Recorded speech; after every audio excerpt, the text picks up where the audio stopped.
बिस्मिल्लाहिर्रहमानिर्रहीम। हनीफ ऑटोज 100 साल लिटन लाहौर से मैं हूं अता खान। आज 16 अप्रैल 2026 है और ये भाई ने हमसे लालदीन कंपनी का डबल फेयर बख्शा लिया है। इनसे पूछते हैं क्या नाम है, कहाँ से आए हैं। भैया आपका नाम क्या है? मोहम्मद एहसान। एहसान भाई कहाँ से आए हैं? सांगराइल से। एहसान भाई इतने दूर से लाहौर हनीफ ऑटो का किसने बताया आपको? वीडियो देख के आए थे भाई। अच्छा, ये रक्षा क्यों लिया आपने, कोई और रक्षा क्यों नहीं लिया? भाई ये पसंद था रक्षा, इसलिए लिया। इसका अच्छा, फ्रेम ये जो डबल रक्षा है। इन्होंने लिया है, कह रहे हैं कि इसका फ्रेम डबल है।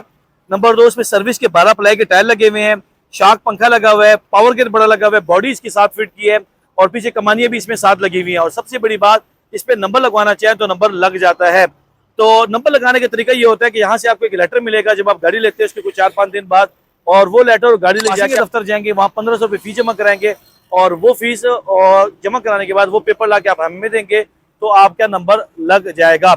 ये जो मॉडल है ये इसको मिनी डिलक्स फ्रेम कहते हैं, फ्लोर मॉडल भी कहते हैं। इसमें फ्रेम भी डबल आता है, जोंग शोंग व्हाइट इंजन आता है, आगे पंखा लगा होता है, पीछे कमानियां और 7 कमानियां और शार्क लगे होते हैं, 7 फुट की बॉडी होती है। मजीद मालूमात के लिए आप हनीफ ऑटोज 100 साल लिटन और लाहौर पे आ सकते हैं। हमारा व्हाट्सअप नंबर है 0342 12 12 412, या आप हमारी वेबसाइट hanifoautos.com पर भी जाके देख सकते हैं। इसी के साथ हम इजाजत दीजिएगा। अपना बहुत ख्याल रखिएगा। पाकिस्तान जिंदाबाद।